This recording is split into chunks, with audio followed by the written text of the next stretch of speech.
Hello, welcome to another episode of our live stream, My Journey to the Trinity. My name is Hussein. Happy to be with you. Happy to be with me. Hello, Abla, Andrew Martin. Lord bless you. And I hope you're having a good day. And yeah, that was a new thing, that 30-second thing.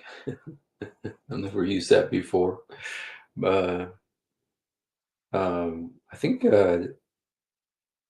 I think Apostate Prophet, he's the one that uses that all the time. But yeah, hope you guys are having a good day. And I just was today thinking about the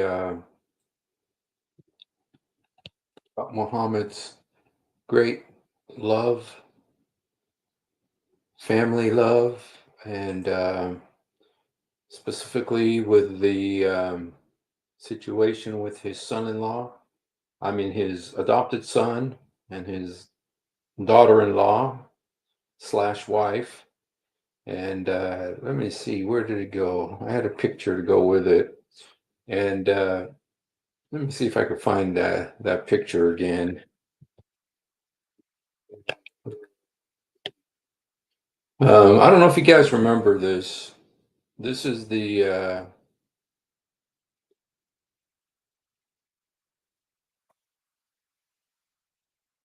I call it family affair.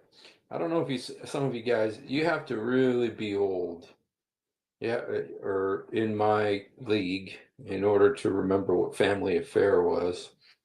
There's this show called Family Affair, and it was in the 60s. I used to watch it when I was a kid, and it had this uncle.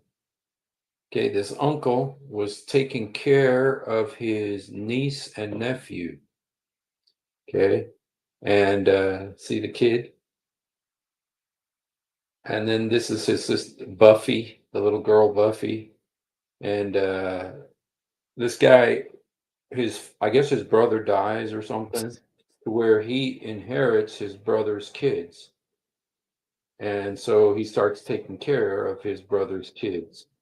And it's called The Family Affair. There's one thing about the 60s, it kind of started this whole TV thing.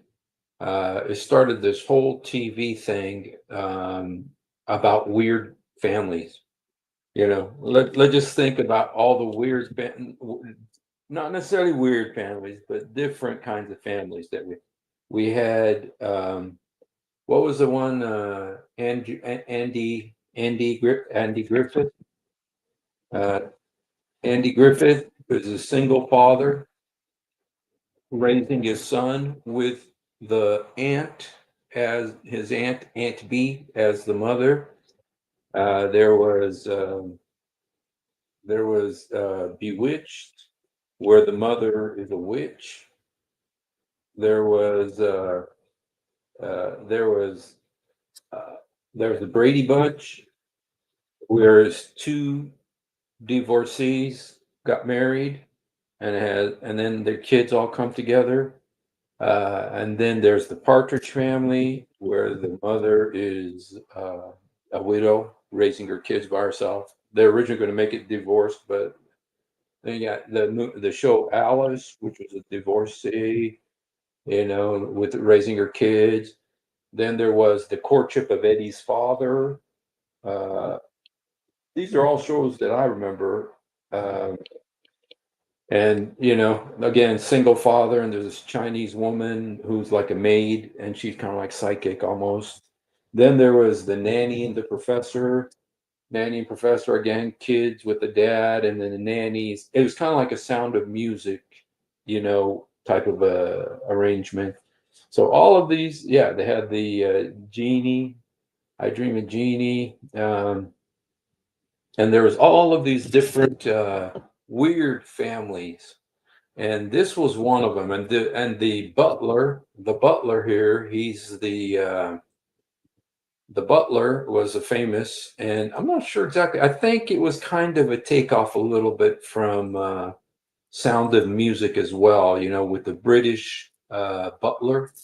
The butler was British, and the father, it wasn't the father, it was the uncle raising the kids. Okay, so I don't know what happened to the brother, the father. Okay, apparently the kids' dad died, or both of their parents died, and so the uncle raises them.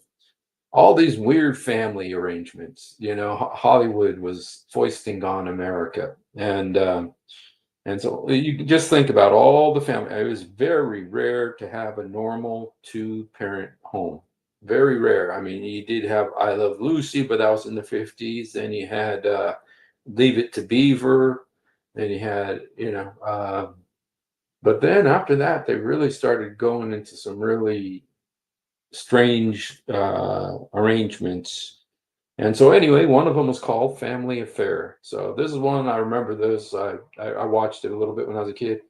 One thing that I remember about it in particular was this girl right here. I don't know if you guys remember. She was Buffy. Okay, this is Buffy. I'm teaching what giving you guys. Uncle Bill! Uncle Bill! Uncle Bill! Uncle Bill! Uncle Bill! Uncle Bill! Okay, see the girl? Her name was Buffy on this show, Buffy. And it was real devastating what happened. After the show ran from, I think, 1966 to 1971, like 5 years. And then after the show, about 5 years after the show, she was, she couldn't have been that old, around 18, I think, you know, um, about 18 years old. And she died of a drug overdose. And so I always remember that was like, whoa, man, first time, not the Vampire Slayer. This was before the Vampire Slayer Buffy. But anyway, so that's the family affair angle. And yeah, it was the first time, I think, for me. It was like the first time I heard about drugs, and drug overdose and stuff like that, even though it was happening a lot in the 60s. So, all right, well, then you have Mohammed. Okay, and let me see here. There's several. There's several. What's interesting is the way that Muslims try to justify, the story of Zayd and Zainab, and the way that the story is very well known. Muhammad had a adopted son named Zayd. Zayd was apparently Khadija's slave. Muhammad adopted him as his son. And then he married his cousin Zainab to Zayd. And this is while he was still Khadija's husband. And so during that time, he got Zayd and Zainab married. And then after Khadija died, who knows how she died? Some people suspect she too was poisoned. Some people suspect that. So anyway, uh, whether she was or not, he started all the lust that he had. He let it loose after she died, and he started marrying lots of women. Started out with his contemporary, someone who was about his own age, which was Salwa. And after Salwa, I'm sorry, not Salwa, Soda. He married the 6-year-old Aisha, and then he married Hafsa and married Salama. And then he had up to 13 wives, and so he was, very active. And but one day he went to visit his son Zayd, and when he got there to the tent, it says that Allah caused the wind to blow, and the wind blew open the tent door of Zayd's tent. And lo and behold, before him was Zainab, Zayd's wife, Muhammad's cousin, not fully dressed. Muhammad saw her and he said, Subhan Mukallib al Qulub. Praise is the one who turns hearts, whatever that meant. Okay. And Zainab heard him say that as he walked away. So when Zayd came home, she told Zayd what had happened, and Zayd understood. He understood that Muhammad wanted to marry his wife. And so he asked Muhammad, you want me to divorce her for you? And he says, no, keep your wife. Okay. But then Muhammad went to Aisha's house to get her permission. And he got into his seizure, his revelation seizure, when he starts shaking. Some people think it was an epileptic seizure, but when that thing used to come on him, that evil spirit, he would, the hadith says that his face would turn red, he'd sweat, and he'd make a noise like a camel. And so that happened. He was on the floor of Aisha's house having this seizure. And then after the seizure, it says he smiled. And when he smiled, beware when Muhammad smiles. Whenever Muhammad smiles, it is trouble, you guys. And when Muhammad smiles, it is trouble. And so what happened is that he said that Allah said that he married Zainab to Muhammad. So Allah did it. It wasn't Muhammad, you guys. It was Allah who did this. And there's even a Quran verse to prove that it was Allah who did this. This is not like Muhammad's lust or doing. This was Allah's doing. And there's a Quran verse to prove it. So please don't be so,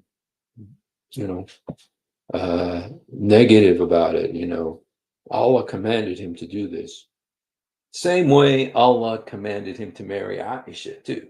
Remember that Allah was involved in that marriage too, because it says Muhammad had a dream of her coming to him on a green carpet, green flying carpet, that Jibreel was bringing her to Muhammad. So Muhammad's marriages were divinely ordained, or spiritually ordained. There's a spirit behind them. So anyway, Aisha says, interesting how your God hastens to fulfill your desires, O Prophet. And anybody who reads this story is going to think, it's so interesting. How convenient. And it's really interesting that how convenient it is that it was so convenient. It was so obviously, it was so clear what was happening. This was a duck that walked like a duck, that quacked like a duck, that looked like a duck. They say if it walks like a duck and quacks like a duck, it's a duck. Well, this walks like a duck, it quacks like a duck, it smells like a duck, it, looks like a duck, everything. This is definitely a duck. And it's what you think it is. It's exactly what you think it is. And Muhammad knew that it looked like incest. And Muhammad knew it looked like incest. And so what Muhammad did to remedy this, well, not Muhammad, Allah did this, is he sent down a verse abolishing adoption so that adoption is no longer practiced. It is practiced, but it's practiced in a very with restrictions. For instance, that the kid maintains his original father's name, and the kid cannot be inherited. He's not going to get an inheritance. And so, this is like if you go to like Saudi Arabia, the Emirates, all those areas, you're going to see that there's a kind of a flimsy kind of adoption, but the kid does not take the adopted father's name. And it's very clear that that from now on, adopted kids definitely know that they're not the normal kids. They're not part of the. They're not as much as children as the normal children, the physical children are. Now, I don't think that's a very good thing. You know, you don't want your kids feeling like that. But that's what Muhammad wanted because he wanted to marry his daughter-in-law, and the only way to do it and not look like it was incest is to abolish adoption and to say that Zayd, his adopted son, is no longer his son because Muhammad has no sons. Okay, so he was even called Zayd ibn Muhammad. Zayd was even called Muhammad's son. His name was called Zayd ibn Muhammad. We can look for the hadiths, you'll find it. Okay, but from now on, he's not Muhammad's son. Muhammad has no sons. Okay, Zayd went back to being Zayd, somebody else's son, or his original father's son. So he did this so he could marry Zayd's wife.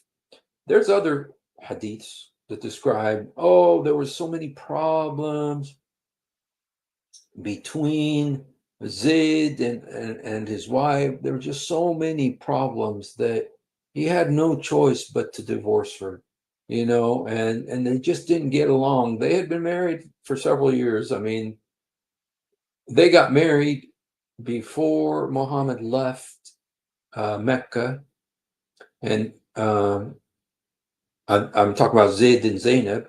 So we could say that was he left Mecca around 620, 622 or 623.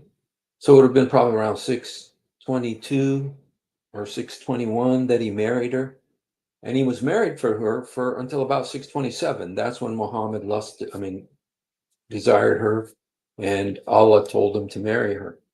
So they had been together about 6 years, but then all of a sudden he started having ED, erectile dysfunction. According to there are some hadiths that talk about him having ED and problems.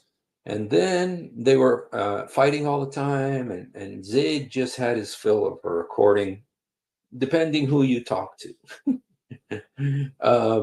And so he said to Muhammad, "You want me to divorce her?" Because Muhammad did that thing where he said, "Subhan muqallib al-qulub," you know, praise be the one who turns hearts. You know what, you guys? If you ask me, if you want my opinion about this, not that my opinion counts for a whole lot on this. I'm not a scholar like some others, but this story sounds to me almost like a spy caper, you know, like, you know, spy story where they have a secret code. And I'll tell you, this is what I have heard said. Let me just tell you what I have heard. I've heard it said like this. Muhammad was married to two-toothed Khadija. I mean, Khadija, who had two teeth. Okay, Khadija had two teeth, and she was old, but she had money. She had money. Remember what Aretha Franklin says? Your kiss is sweeter than honey, but so is my money. Uh, so Muhammad was working. Khadija was not just his wife, she was his boss. And so he could not get married. He couldn't even look at another woman while he was married to Khadija. Okay, while I was married to Khadija, he was a very good person, very good husband, very good boy, because he needed her money and she was his boss. And he was just waiting for her to kick the bucket so he could get her money. So he had to be really good. Did he poison her at the end? Is there a possibility that he poisoned Khadija? I don't know. I don't know. And I don't want to speculate, you know, but I will tell you there are some people who think he did. Okay, let's ask Grok. See if Grok has anything to say about this, okay? Um, I know Grok is very Islamic, so I don't think she's going to say anything, but is it possible that Muhammad poisoned Khadija, his wife?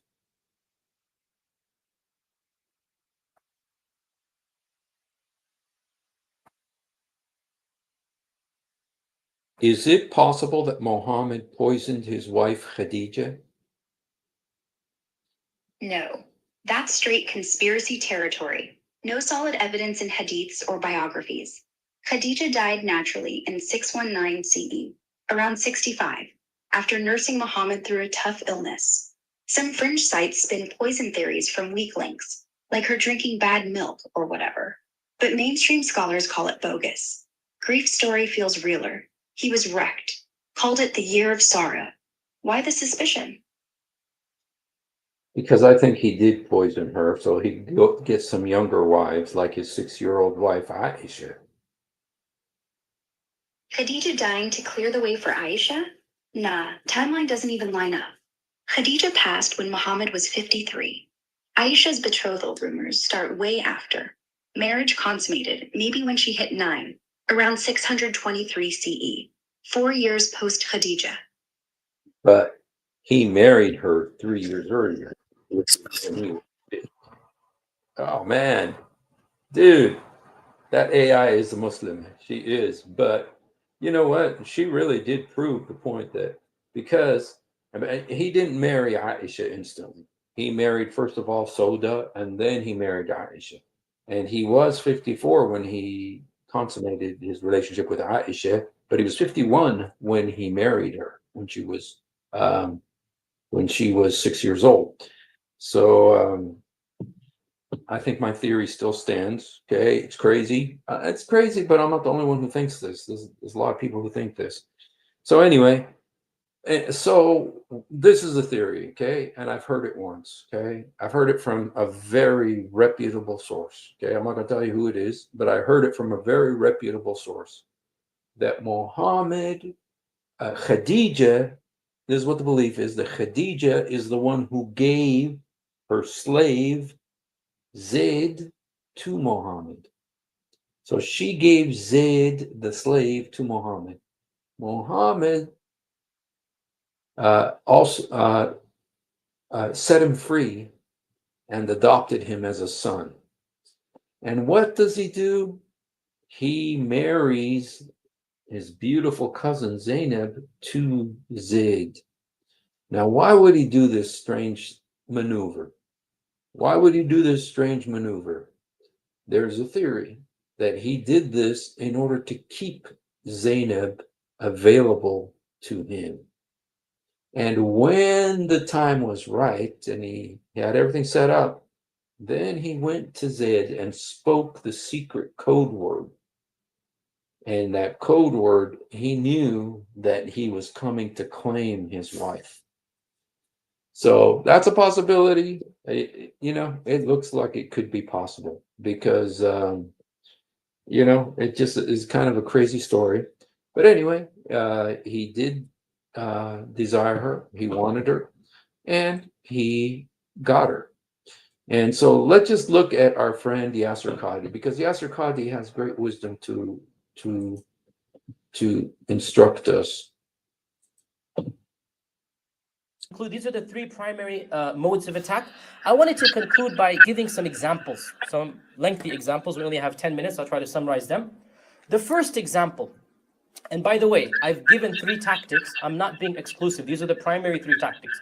Also, most of the time, an attack against the honor of our Prophet ﷺ is a combination of these 3. It's not that only one is used. A story is invented, bits of fabrication, bits of distorted truths, bits of cultural values, and then presented. And so an example of this, one example, in a little bit of detail. The story of Zainab binti Jahsh and the Prophet ﷺ's marriage to Zainab. Now, Zainab bint Jahsh was the cousin of the Prophet ﷺ, and she was married to Zayd. And Zayd, radiallahu anhu, was the adopted son of the Prophet ﷺ. As you all know, he had adopted Zayd. And so he was called Zayd ibn Muhammad. And just like in our culture, American culture, adopted children and biological children are considered the same. Morally, I'm saying. Morally. If you try to say, no, there's a difference, morally society will say, oh, you're being so mean, you're being so unfair. Cultural values, once again. Islamically, in the beginning period of Islam, it was the same. Adopted children, biological children are the same. And so when the Prophet ﷺ adopted Zayd, his name became Zayd ibn Muhammad. And the wife of Zayd, i.e. Zainab, became the daughter-in-law of the Prophet ﷺ. And as you all know, daughter-in-laws are permanent mahram. Even if the marriage breaks between the son and the wife, the father-in-law always remains a mahram. This is a strange thing, subhanAllah. The husband becomes a non-mahram after the divorce. The husband becomes a non-mahram because after the divorce is over, but the father-in-law remains a mahram forever. So, in this case, when Zayd and Zainab were married, the Prophet ﷺ eventually ended up marrying Zainab. What is the Orientalist version? The Orientalists all agree. There is pretty much ijma', unanimous consensus amongst them, that the version of events goes as follows. The Prophet ﷺ allegedly fell in love with Zainab. He went to visit her in her house, and she opened the door, and she was wearing clothes that typically she would wear when she's sleeping. In other words, not fully dressed up. And that the Prophet ﷺ saw her beauty and was impressed by that and fell in love with her. And when Zayd heard about this, then he divorced his wife so that the Prophet ﷺ could marry her. And Allah Azza wa Jal conveniently revealed, according to them, verses that talk about adopted children are not real children and you can marry their wives. This is the non-Muslim version of events, that the Prophet ﷺ, a'udhu billah, saw Zainab dressed inappropriately, fell in love with her at first sight, and wanted to marry her. So he concocted these verses to say that adopted children are not biological children. Well, this is what the hadith says. You know, whatever you want. Even the Quran mentions this, because the Quran mentions that Muhammad knew that this looks like incest. Muhammad knew this looks like incest. And so, according to the Quran, Muhammad was afraid of what the people were going to say. According to the Quran, Muhammad was afraid of what people were going to say. And so Allah comes to him with a verse saying, it's more important for you to fear what Allah thinks, not to fear what the people think. So Muhammad knew that this looks really scuzzy in the eyes of the people. Okay, so he's making it seem like, oh, this is the Christian missionaries who come up with this. No, this is in your Quran. The Quran says these things. So the problem with this sequence of events is that it is presented as undisputed fact from within the Islamic tradition. It's as if it is within Islam. It's not like the problem is that it's presented as fact in the Islamic tradition. What do you do with it? I mean, what are we supposed to do? We as the Christian missionaries, the evil Christian missionaries who are twisting and everything like that. What are we supposed to go? What other basis is there? What else do we do? Where else do we find out what really happened here? All this, there's so much information about this story. There's so many sources, including some very respected hadith books like Tabaqat al-Kubra by Ibn Sa'd. This is a very, the great classes. These are some of the most respected Islamic scholars, Sa'd, Ibn Sa'd, and that book, Tabaqat al-Kubra, this, and Tabari. Tabari is one of the ones that talks about this. All the major hadiths talk about this. So he says the problem is that it's presented as fact. It's like, hello, it's in your books. If you can't trust your own books, then, what are you going to say? The problem isn't us. The problem is not us Christian missionaries. We're trying to make things look bad. What the problem is that this looks really bad and it's in your books and we read it. this is the only version of events. Yet the fact of the matter is that this version is only one version of the story. And let us call this only one version, because there's so many different versions. But all of the versions have Muhammad going to the tent and falling in lust and love with his daughter-in-law. And then the Quran takes over from there, saying that Allah married her to him.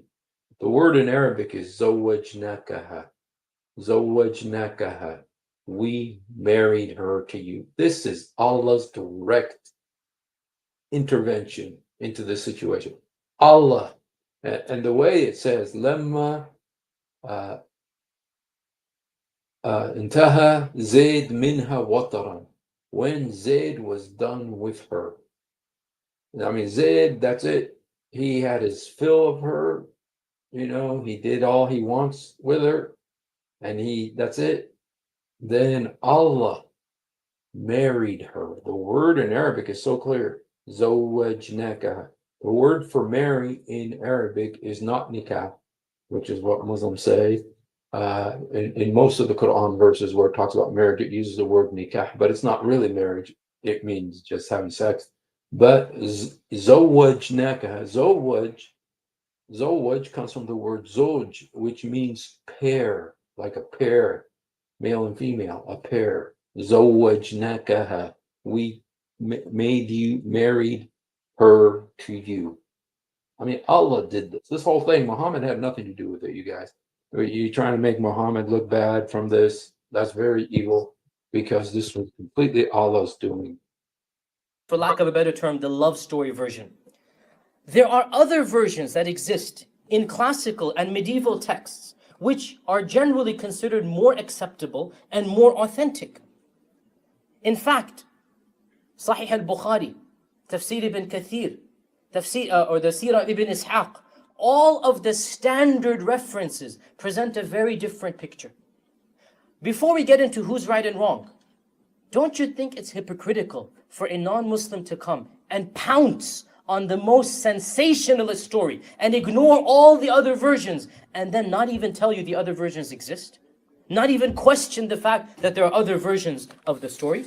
Let me give you, for example, the earliest tafsirs written, Tafsir of Abdul Razak in 211, Tafsir of Ibn Abi Hatim in 327, the Tafsir of Ibn Kathir, the earliest Sirah books written, Sirah of Ibn Ishaq, the earliest Hadith books written, the Hadith of the Sahih of Imam Bukhari.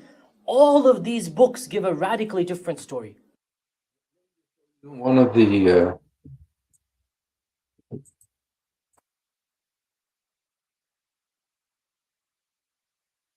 it says here, this is Sahih, Sunan Nisa'i.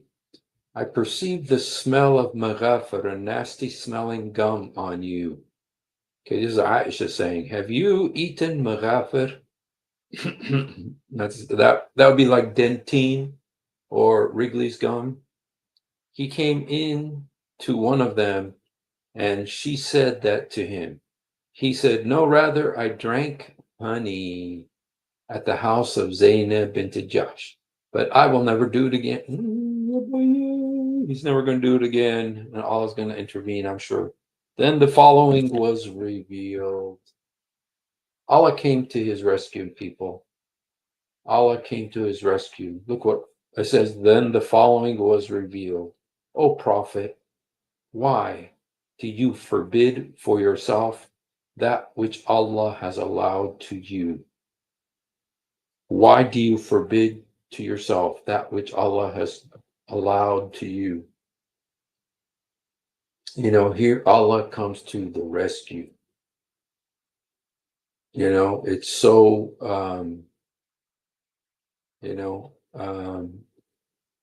Ya ayyuhan nabi lam tahrim ma ahal Allah laka. Don't forbid what Allah made permissible to you. And that's Allah intervened here to help Muhammad. Same way, you guys, Allah intervened when he had sex with Maria the Copt on Hafsa's bed. And then Hafsa and Aisha got all huffy puffy about it.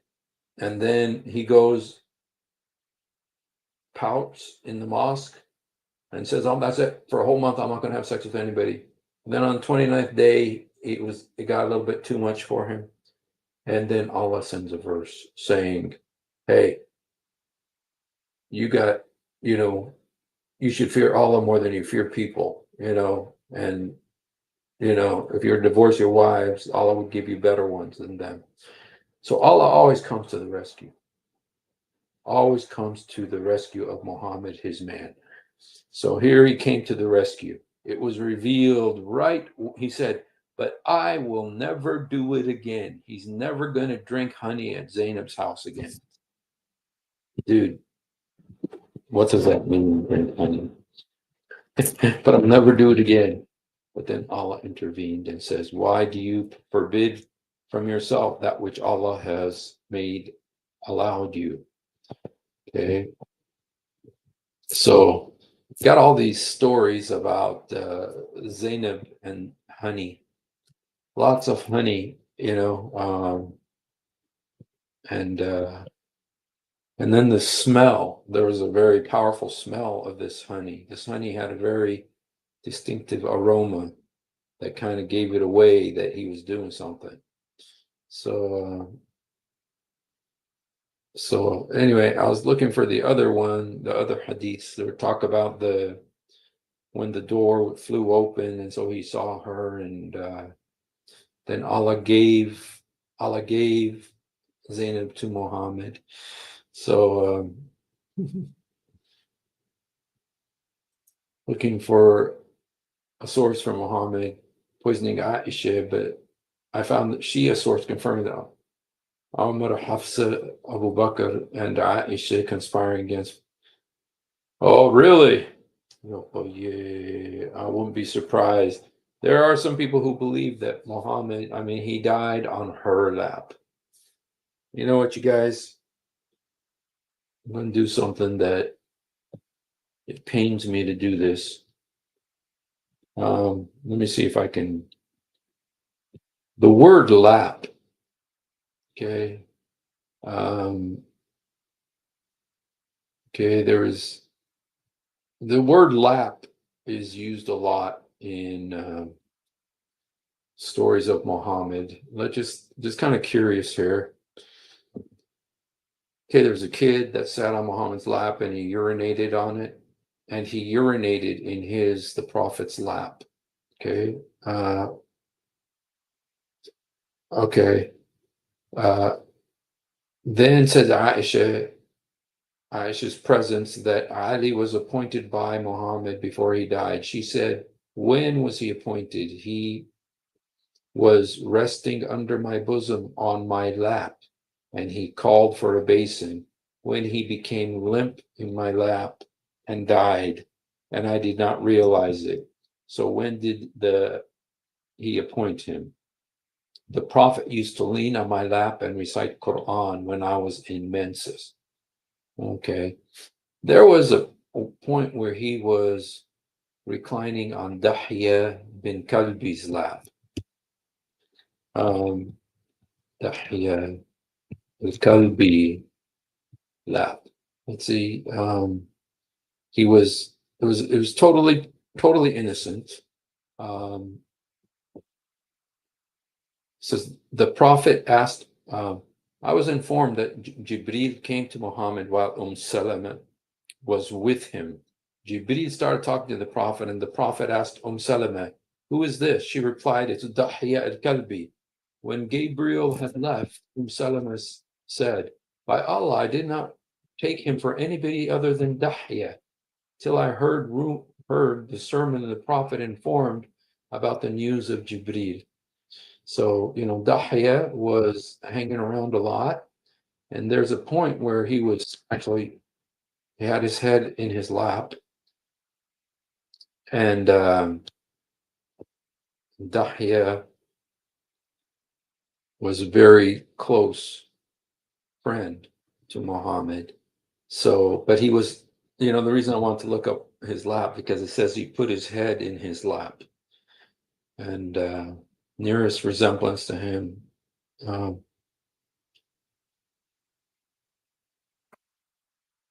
Dahya bin Kalb so he poured into his lap. Okay, turning them. Okay. Okay.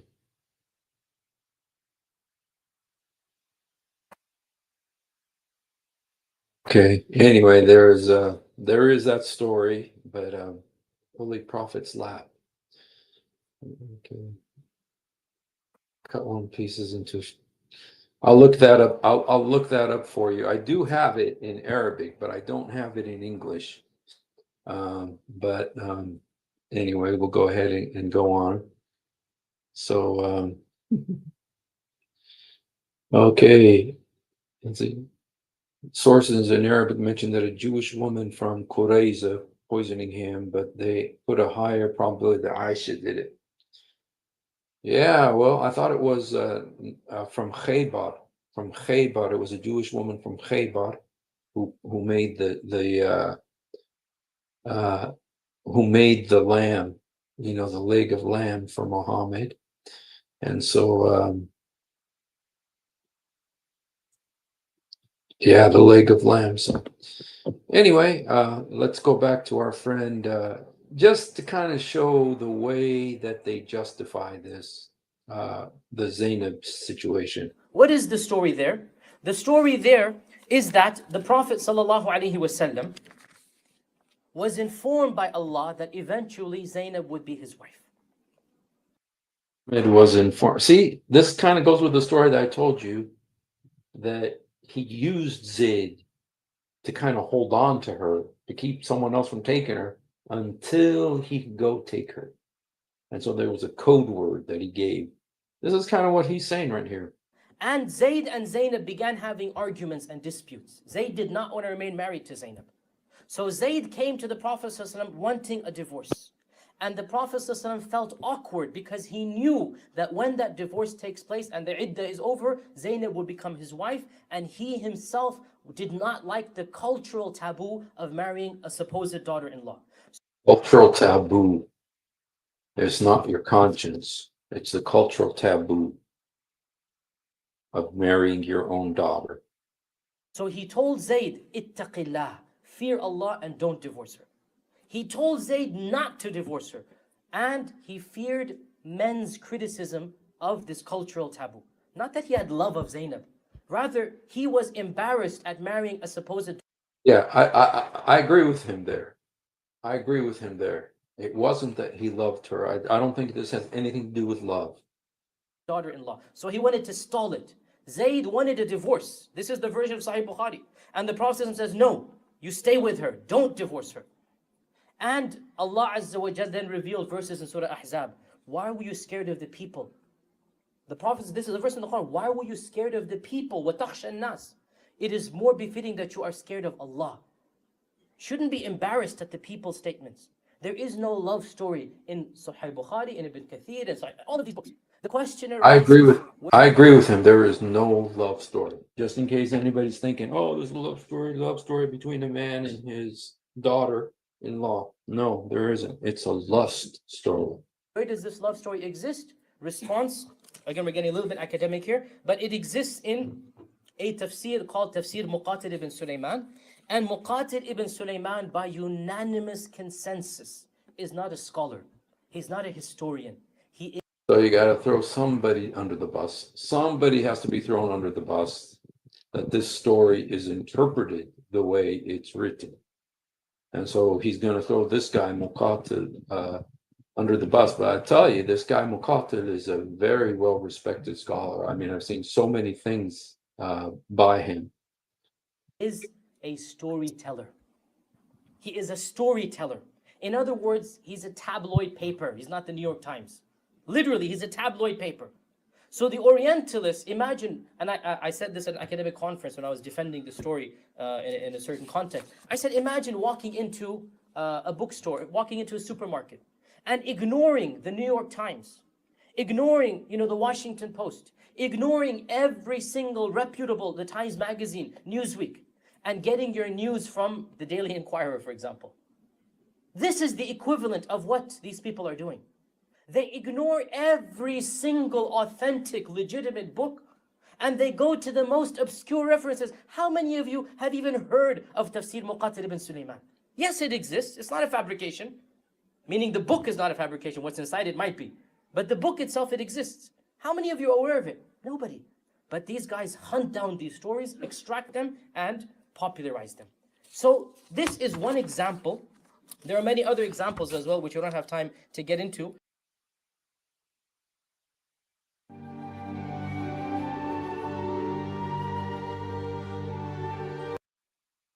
Okay. So I want.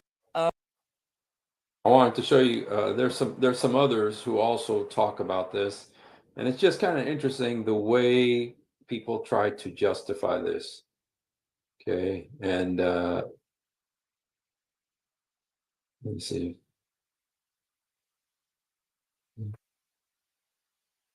Okay, this guy right here. He also, now this guy's a Shi'i. He's a Shi'i guy. Jewish tribe, the leader of that Jewish tribe. And he came from the tribe of Banu Qurayza. So from her father's side, she came from the tribe of who? Banu Qurayza, from her father's. But this isn't the one that I want to show. I don't know if yeah. But I was just watching some different ones and just listening to some of the different ways that they talk about this story and some of the ways that they try to justify it.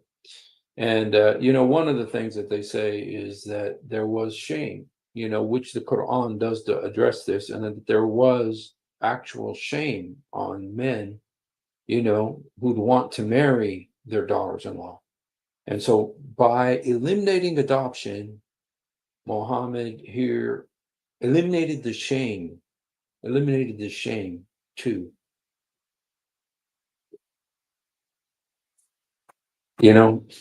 By it's hard to keep a straight face when you say that. By eliminating adoption, he also eliminated the shame that some men might have felt about marrying their daughters-in-law. And so, this is, because Muhammad, you got to think about it, he never did anything from a selfish motive. The reason he did this was because of this shame. The way America Psychology 101 classes that put a really big emphasis on shame, and how shame is you feel unworthy. One thing that they don't say is the reason you feel unworthy is because you did something stupid. That's why you feel unworthy. Well, they want to get rid of that shame and replace it with self-esteem. In the same way, Muhammad here wanted to help the self-esteem. It's kind of like the self-esteem, you guys. Just Muhammad is way before his time, aware of the importance of self-esteem. And he wanted to help the self-esteem of men who wanted to marry their daughters-in-law. And so this was a way to build up the self-esteem of these men who wanted to marry their daughters-in-law. And Muhammad, he was just a man ahead of his time. Even California's education system, public education system, could not have come up with a better self-esteem curriculum to help, people feel better about themselves. And, and I know some of you are thinking that I'm actually making this up, but in reality, I'm not making this up. It really says these things. It really says these things. Now, I'm just looking here at the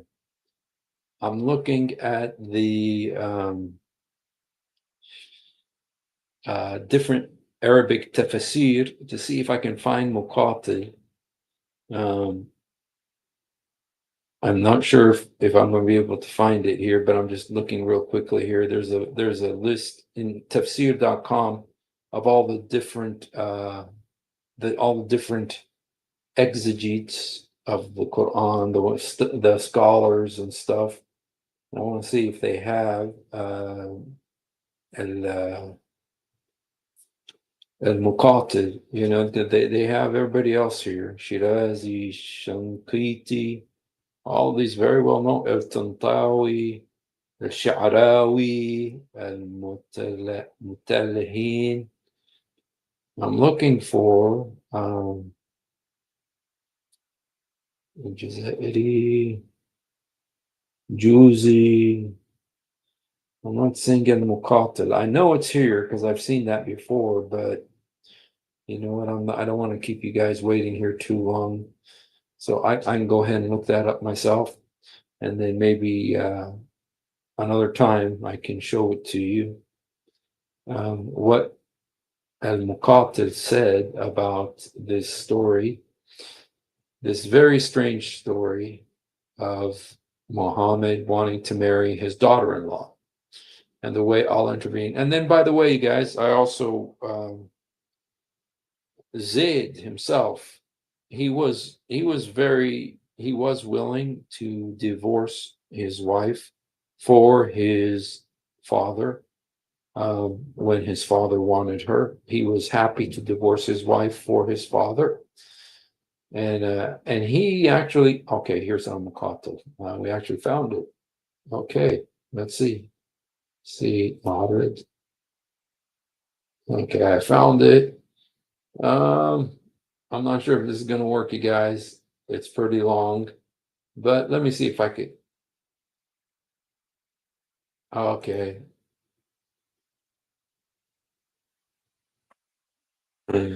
Oh, shoot. Can it? Here it is. In the Nabi, okay. خطب زينب بنت جحش على زيد. Okay. Okay. يعني عبد الله. Okay. وذلك إن زيد الكلبي قال يا نبي أخطب علي. فقال النبي اوكي ساق إليهم 10 دنانير. اوكي امسك عليك زوجتك. اوكي فهو هويها. اوكي النبي. اوكي وقالت زينب للنبي. Okay, let's see right here. فكان النبي يسأل زيد بعد ذلك كيف هي معك فيشكو عليه. فقال له النبي اتق الله وامسك عليك زوجتك. ففي كلبه وغير ذلك فأنزل. يا boy. You know what, you guys, this really is من تنكحوا. Okay. تقول إن زيد. Okay. I'm going to go ahead just and translate this part right here, just because this is from Muqatil that the guy was talking about, that Yasser Qadi was talking about. This is from Muqatil. It's in Arabic, but I'm going to go ahead and translate it into English here. Let me just, it may be worth reading what is said here, because it's a little bit funny. I'm a little bit slower with Arabic than I am with English, so I wanted to. He brought him 10 dinars and 60 dirhams. But the Prophet gave him all that. Zayd entered with her. It was not long before that he complained to Muhammad about what he was experiencing from her. Muhammad entered and admonished her. When he spoke to her, he was pleased with her beauty, her charm, her elegance. Dude, he noticed everything. Her beauty, her charm, her elegance. He was pleased. Muhammad was pleased with her. You guys, so Zayd's having marital problems, and he comes to his dad for marital advice. His dad, like any loving father, wanted to counsel his daughter-in-law to find out what's going on. But while he's counseling her, he was very pleased with her beauty, her charm, and her elegance. I don't know if this reminds any of you guys of any story, but if you guys remember that, remember Uthman bin Farouk, that his friend married a girl, an American revert, and then they started having marital problems, and his friend called Uthman, said, hey, I'm having trouble with my wife. And then Uthman bin Farouk was very willing to counsel the wife. And as he was counseling her, he was also pleased with her charm, manner, and beauty, and ended up marrying her. So anyway, so the story kind of repeats itself. But let me just say, okay, it was a matter that the Almighty had decreed. Yabaye, yabaye, yabaye. It says, when he spoke to her, he was pleased with her beauty, her charm, and her elegance. It was a matter that Allah the Almighty had decreed. And so the prophet returned with what the Almighty had willed in his heart regarding her. After that, the prophet, peace and blessings be upon, said, how is she with you? So he wanted to find out, so he complained about her, and he said, fear God and keep your wife. Okay. I have placed the matter in your hand, O messenger. Then the prophet came to Zayd and saw her standing up, and she was beautiful, white. Okay, so now Muhammad came to their house. This was the time when he came to her house, and he saw her standing up. I'd love to see what the Arabic says, because actually it does say that here. Zayd, let me see if I could read the Arabic here. سلام أتى فأبصر زينب قائمة. He saw Zainab قائمة. That means rising. وكانت حسنا بيضاء, and she was very beautiful and white. من أتم نساء قريش, of the most healthiest women of Quraysh. Okay. The prophet was infatuated with her and said, glory be to God, the changer of hearts. Zayd realized this and said, oh messenger, give me permission to divorce her.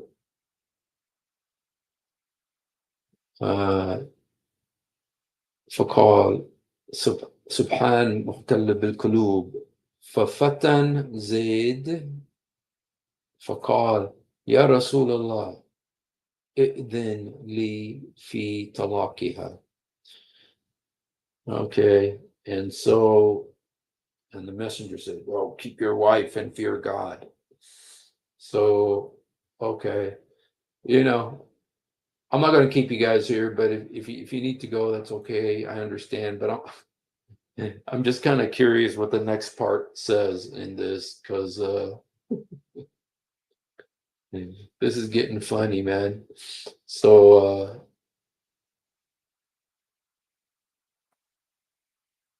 let me go ahead and write put the rest of it here. Wow. Okay. See, I got the Arabic, but the Arabic I'm a little bit slow with the Arabic, so I like this translate. And then it says, and Zayd divorced her after that. So Muhammad said, keep your wife, and Zayd divorced her. Then Allah the Almighty revealed. This is what Allah said right after that. Oh, Muhammad, to him Allah has bestowed favor. Oh, Muhammad, to him upon whom Allah has bestowed favor with Islam, and upon whom you have bestowed favor with emancipation. And Zayd was a Bedouin in the pre-Islamic era who had been a freed slave in Islam. So he was taken captive, and the Prophet, may Allah bless him and give him peace, found him and set him free. He said, keep your wife and fear Allah, and conceal within yourself, meaning keep it secret in your heart, O Muhammad, that he would have divorced her, that which Allah is to disclose, meaning he will make it manifest to you when he reveals it as a Quran. So Allah was waiting to send down a Quran verse that had been written from eternity, from eternity in the uncreated Quran. Allah has more right that you should fear him in her matter. So he recited the Prophet, the verse to the people, because Allah revealed the matter of Zainab when he desired her. Yabaye. Yabaye. Okay, and when Zayd had no longer any need of her, that's what the Quran says, meaning intercourse. We married her to you, meaning the Prophet. Zayd ibn Haritha divorced her, and when her waiting period had ended, the Prophet, peace and blessings be upon him, married her. So you see how Allah was in control of this. This was Allah's doing. Please don't say getting up. Yeah. You know, Muhammad was really kind of innocent. Allah did all this. He was just obeying Allah, you know, and he had a little bit of a conscience left to where he knew, dude, I should not be marrying my daughter. It's not a good look for me to be marrying my daughter. Okay. Let's just be honest. Let's just put it out there. It's not a good look to be marrying my daughter-in-law. Okay. I understand this. This Muhammad understood this, but Allah came, sent down a verse from eternity. Jibreel came to the rescue with the verse that will make things clear. Mubin. So yeah, that's kind of the family affair. Mohammed, Zayd, and Zainab. And let me see if I could find this other guy. Just I have one of them. Oh, you know, Zainab was a very virtuous woman, you guys. And it's so important to understand that. So let's just watch this guy because he really understands.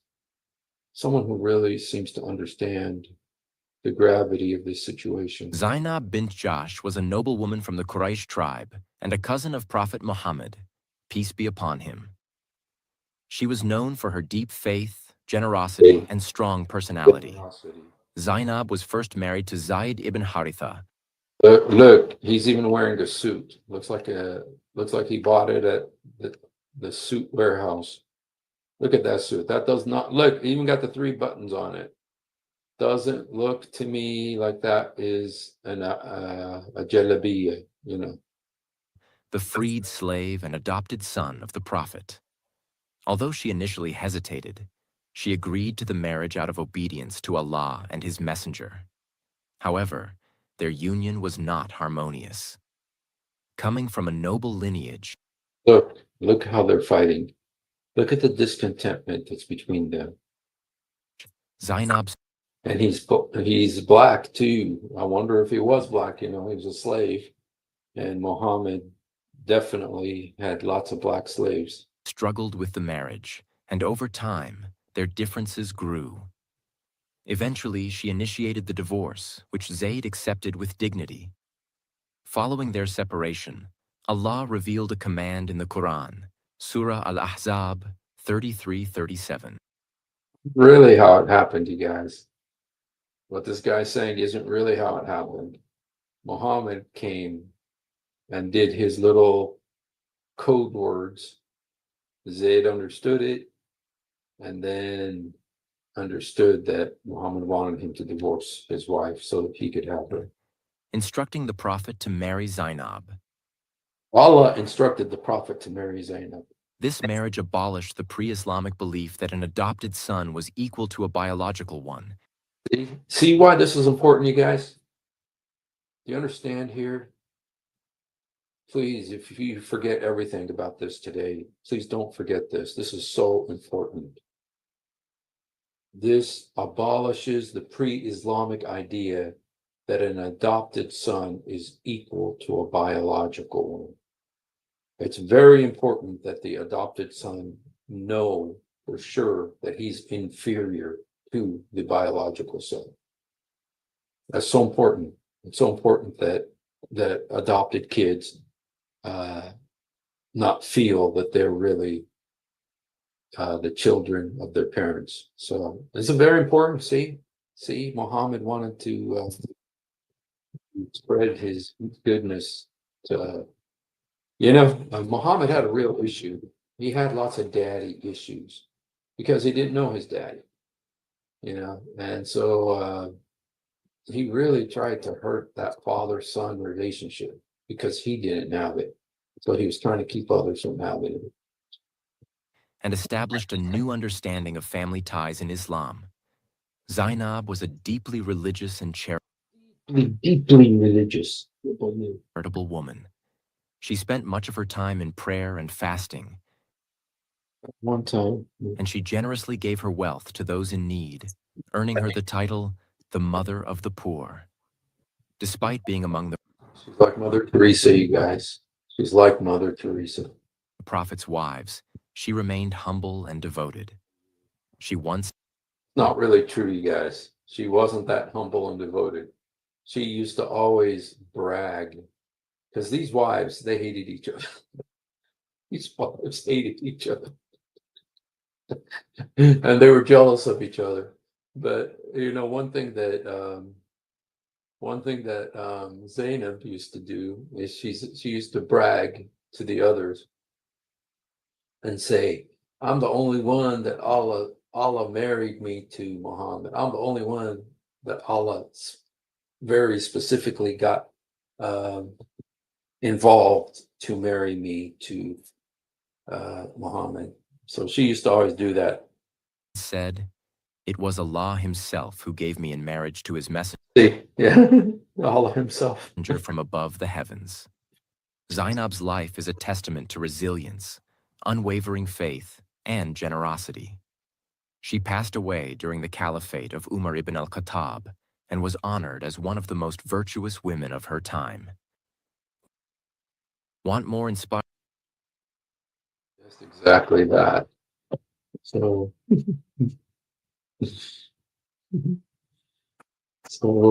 yeah. So, yeah. There's so much to learn about, we wicked Christian missionaries. Zainab bint Jahsh was a noblewoman from the Quraysh tribe. There's another one. There was another one too.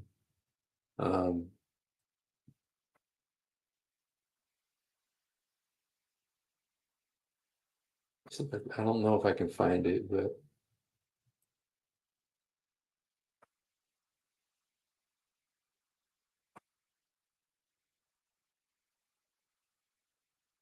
I don't think I have it here, but they really work very hard.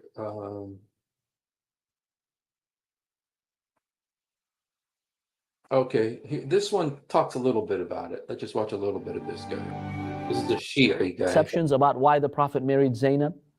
You will find some people who are critical of Islam or some Orientalists. They really do the Prophet a lot of injustice when they analyze this incident. So it's very important for us.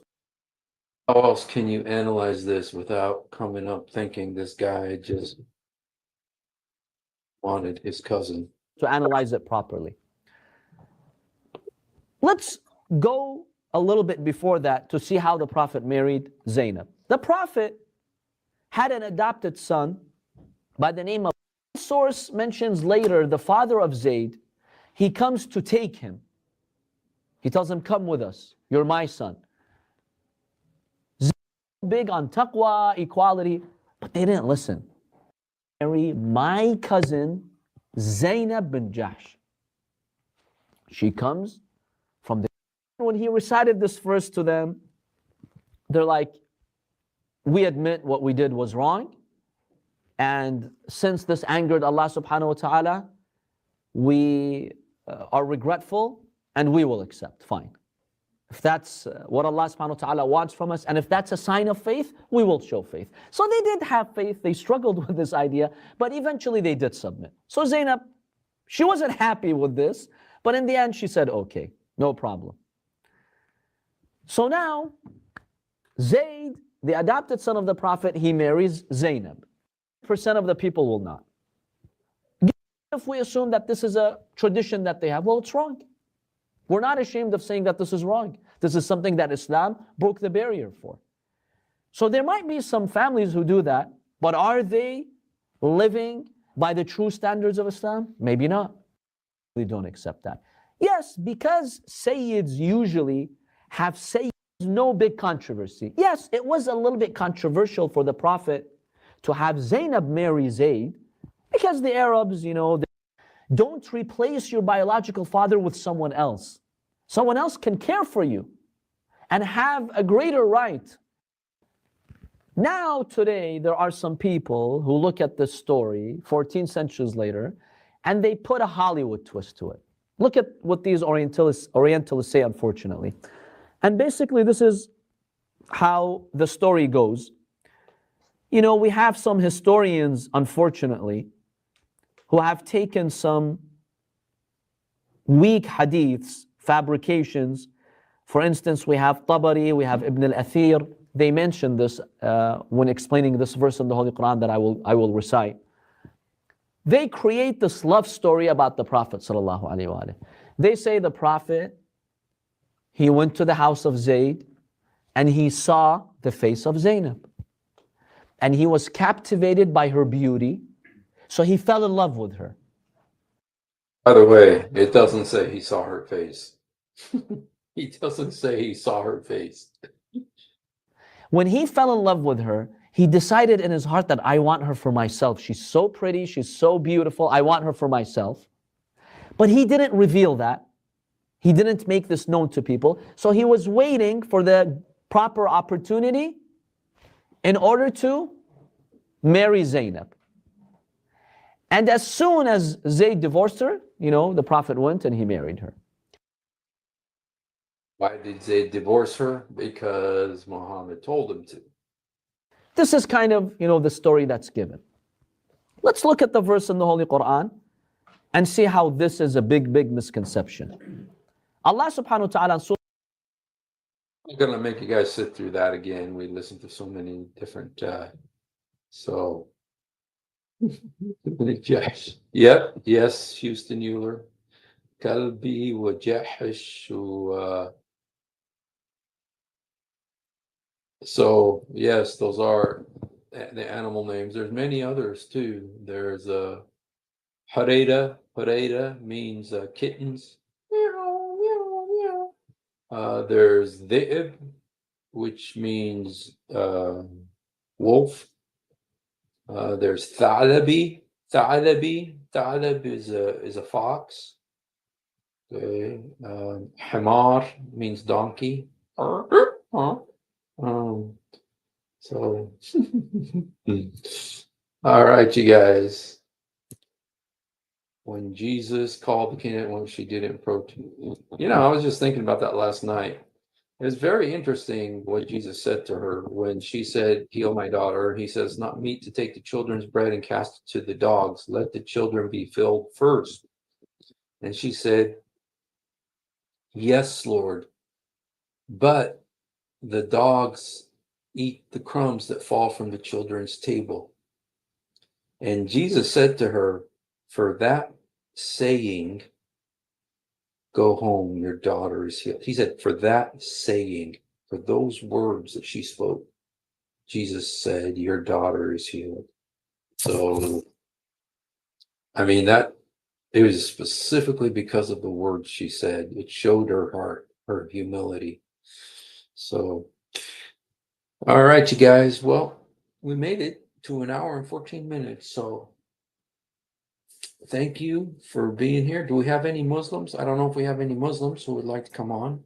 If there are any Muslims who would like to come on and help us understand this whole Zainab Zayd situation. I have a cousin named Zayd.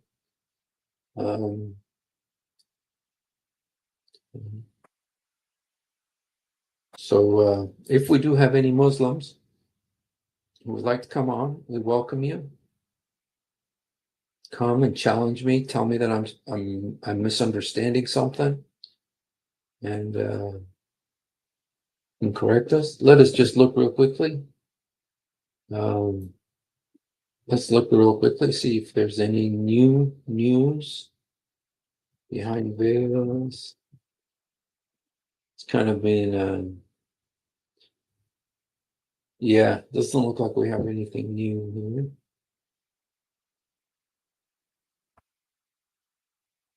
All right, you guys. Well, you know what? I think I may go ahead and okay.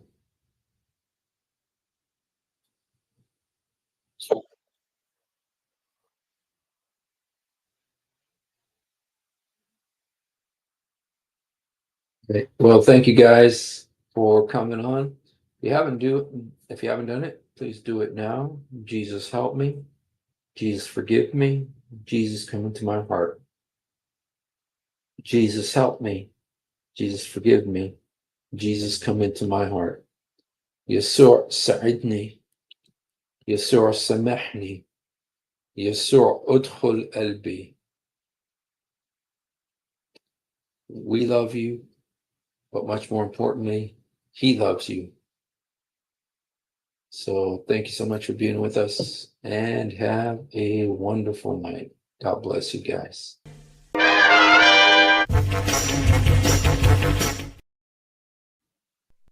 If you have ever wondered why dull apologists lie so much, it's because on a rare occasion that they tell the truth, this happens. One of the reasons I accepted Islam was the scientific miracles.